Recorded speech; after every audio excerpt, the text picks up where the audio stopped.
Heat shimmers above the thorny scrublands of Africa, warping the air into waves. Beneath that ripple, a honey badger creeps, nose pressed low, absorbing the world through scent. Every crushed beetle, each shift in wind, whispers a trail of information. Ahead, curled in tangled sleep, a pack of African wild dogs breathes in unison, their bellies round from recent meals, ears flicking in drowsy rhythm. The badger moves like a shadow, skirting an ant nest, pausing near a sun-warmed termite mound.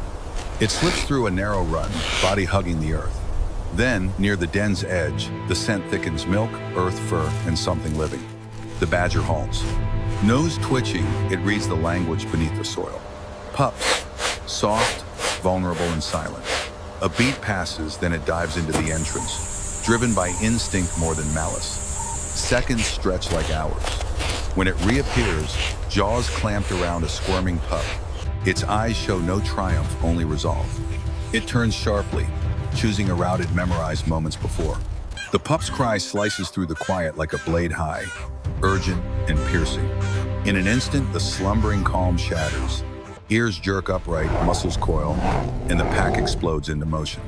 Dust erupts beneath pounding paws as the wild dogs surge forward, each step tightening the net around the fleeing thief. The badger knows what's coming. It doesn't run for speed, but for terrain. Its gait is short, deliberate, a calculation rather than a sprint. But the cry behind it is too loud, too raw. The sound of a life not yet meant for suffering.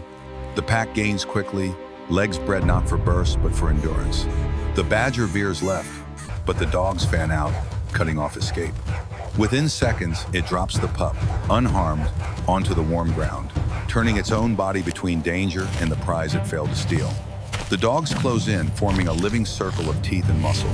The badger plants its feet, lowers its head, and prepares not to flee, but to fight. The circle tightens, 12 wild dogs weaving in perfect rhythm, their bodies flickering through dust and sunlight. Each move is a question. Will the badger break or stand?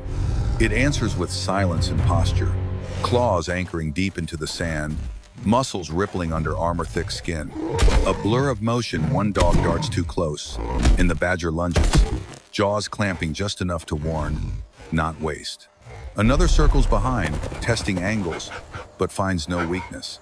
The air fills with the clash of panting and growls, the earth scuffed with desperate energy. They are two kinds of survival facing each other, one built on teamwork, the other on defiance. The badger's breath comes heavy, yet its eyes remain steady, feral, and calculating. Around it, the wild dogs hesitate. The sun leans higher, shadows shorten. In between predator and pack, the land itself seems to hold its breath, waiting to see who yields first. The wild dogs adjust their strategy, shifting from frenzy to patience. They know endurance is their ally, and exhaustion their weapon. The honey badger senses it too. Its chest heaves, dust clinging to blood-dark fur. Each breath is fire drawn through grit. But nature forged it for moments like this, its hide thick as rubber, its neck dense with muscle, its skull built to wedge and twist. Teeth slide harmlessly across that stubborn armor, while claws dig trenches for balance. The badger slashes forward in brutal bursts, forcing the pack to reset again and again. Each counterattack buys another heartbeat of space. The dogs answer with speed, circling wider, darting in pairs, nipping and retreating in perfect rhythm. It is not chaos, it is art, survival's choreography. Around them, the savannah vibrates with heat and the sound of struggle, as instinct and adaptation lock in an ancient contest of endurance. A snap too late, a step too slow, the badger's shoulder is raked, and blood freckles its side. It flinches but doesn't falter. Pain is acknowledged, not obeyed. It grinds backward toward a patch of stiff grass, forcing a brief pause in the circling dance. The wound stings, but its resolve does not crack. Instead, it watches calculating, counting steps, waiting for rhythm to betray pattern. Two dogs lunge in tandem, and for a breath, their angles misalign. The badger sees the fracture, twists, and launches through the narrow seam they leave behind. Not reckless, not random, a precision escape carved from fatigue and foresight. Behind, the dogs wheel and bark, momentarily thrown. But the chase resumes at once, the pack reshaping like water around a stone. This isn't over. Not yet. But the badger has moved the board, and now the wild dogs must respond on new ground. The honey badger flees low to the earth, following a shallow crease in the land like a ghost through a groove. Its movements are sharp but measured, conserving what little strength remains. Behind it, the pack flows in controlled pursuit, no frenzy, no pile-on. They herd, not tackle. One dog snaps at the left flank, another swings wide right, guiding, not catching. The goal is no longer blood, but boundary. They steer the badger away from the den, away from the pups now silent in safety. The badger knows it too. It does not look back. This is no surrender, only retreat with purpose. Minutes stretch, distance builds. Finally, the barking fades to breathing, the rhythm breaks, and the pack halts. No kill, no cheers, just silence and dust. For the wild dogs, the mission is complete. For the badger, survival was the prize all along. In this place, victory is not domination, it is distance earned and breath reclaimed. In the wild, survival is not pride, it is practice. The honey badger disappears into shadow, not as a villain, but as a survivor in a land that offers no mercy.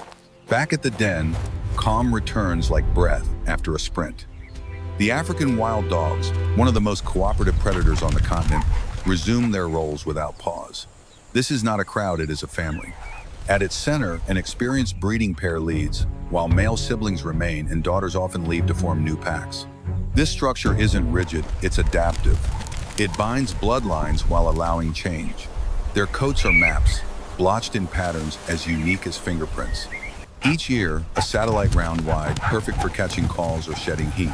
These dogs are not defined by their teeth or claws, but by coordination, resilience, and roles passed down like rituals. In the aftermath of chaos, they return to the rhythm that ensures their survival. Beneath a patch of thorny brush, the den hums with quiet life. Deep in the earth, a litter of pups stirs 10 tiny bodies wrapped in warmth and milk, borne blind into the darkness of a borrowed burrow. For weeks, they know only the breath of their mother, the pulse of her warmth, and the rhythm of her feeding. Around them, guardians move with quiet vigilance. While most of the pack ranges far to hunt, one or two adults stay behind sentinels of patience who trade glory for duty. These babysitters are not demoted, they are essential. A squeak from the den brings a soft nudge in return. A paw brushes soil over a cool draft. Every action is precise, practiced. In this world, survival is a team effort, and every pup is a future hunter, a future guardian, a living extension of the pack's memory. The next generation begins not with instinct, but with care. Communication weaves the pack together like thread through fabric, constant, layered, and subtle. A high-pitched twitter at reunion, a low rumble to settle disputes, and a rising, drawn-out hoot when a member drifts too far. Even decisions are shared. Before a hunt, the dogs sneeze short bursts that build into consensus. It's not chaos, but chorus, a form of voting without words. Each sound carries meaning, shaped by context and rhythm. Pups learn this language by listening long before they chase. It's a system refined by need, not noise. In this society, silence is not the absence of speech, it's the space between signals. The pack moves and responds as one, each dog an organ of a greater body. When one hears danger, all turn. When one signals direction, all shift. This is not just instinct, it is culture, passed not by rule, but by repetition, breath by breath. Endurance is the wild dog's birthright. They move not in bursts, but in waves trotters that can cover 50 kilometers in a day without fraying. Energy is sacred here, spent with precision, conserved with wisdom. When the hunt succeeds, the reward flows both uphill and down. Hunters return to the den, heads lowered in a silent offering, and regurgitate warm, half-digested meat. For those who stay behind nursing mothers, playful pups, aging elders, there is no hierarchy in hunger, only priority and purpose. The youngest are fed first, because tomorrow depends on them. This generosity is not weakness, it's design. Evolution carved it into their bones. Where other predators hoard, wild dogs share. Where others fight for scraps, they provide. And in that flow of giving, the pack ensures not just survival, but legacy. Strength, here, is measured not by how much you take, but by how much you give. No den lasts forever. Parasites bloom, scent piles up, and the predators of the night, hyenas, lions, read those clues like open books. So the wild dogs move, not in panic, but in practiced migration. Every few weeks, the nursery shifts. The smallest pups are carried gently in careful jaws, the older ones guided with soft nips and patient nudges. This is more than instinct, it's logistics. Distance is chosen with care, timing calibrated to heat, risk, and memory. The path is remembered, not marked. No one dog leads, yet all arrive. In this fluid society, status isn't marked by dominance, but by responsibility. A hunter today might be a babysitter tomorrow. A pup's clumsy steps today might shape the path for others later. They don't build empires. They don't stake territory in blood. They pass through, quiet and precise. And in their wake, the land remembers the gentlest form of mastery adaptation. At dawn, the den exhales. Adults rise, stretch lean limbs, and test the breeze with lifted snouts. The sun glints off coats, patterned like smoke and shadow. One by one, they peel away from the burrow, forming a loose line that flows across the land like wind through grass. Their pace is steady, their heads low when scent is faint, high when the wind carries clues. Each footfall is economical, no wasted movement, no errant rush. They read the world not with eyes, but with noses and instinct. A snapped twig, a fresh pellet, the sharp tang of fear left behind by something that fled too late. Then, a sharper ribbon of scent, richer, urgent, impala. The formation narrows. Muscles coil beneath spotted pelts. Breath slows. And then, without signal or sound, the pack lifts into pursuit, changing from silent scouts into surging predators. The stillness fractures. The chase begins. The impalas burst into motion, legs piston upward, bodies twist midair, hooves barely touching earth. White tails flash like warning flags. But the wild dogs are not deterred. They do not chase blindly. They calculate, adjust, relay. One pushes, another arcs wide, carving escape into capture. The impalas are swifter, but the dogs are tireless, built not for the sprint, but for the stretch. As the herd scatters downhill, a lechwe appears unexpected, vulnerable. The pack doesn't hesitate. They close in with angles, not brute force. A nip at the flank forces a turn. Another pressures the shoulder. Momentum folds the antelope's escape route. It stumbles just once, and that's enough. The pack converges like a storm collapsing on a single point. The takedown is clean, almost surgical. There's no roar, no chaos. Only the abrupt silence that follows certainty. The hunt is complete. The ritual of survival moves to its next phase. Around the fallen lechwe, the pack breathes hard but wastes no time. Feeding begins in frenzied silence. No growls, no battles. Each dog takes position, jaws working with efficiency, stripping meat into manageable strips. There is no hierarchy here, only urgency. Time is the true predator, and scavengers always loom nearby. Bellies swell, flanks soften, and blood paints their coats. Minutes later, a distant squeal marks the arrival of the pups guided by scent, summoned by calls only they understand. The adults retreat briefly, coughing softly, and regurgitate warm, half-digested boluses for the eager young. Flesh transformed into nourishment, perfectly portioned for short jaws and growing bodies. And before they leave, two dogs double back along the chase line, dusting over blood patches and prints, blurring the story left behind. Even in success, they erase their trail. For wild dogs, survival isn't noise and conquest. It's precision, memory, and quiet mastery.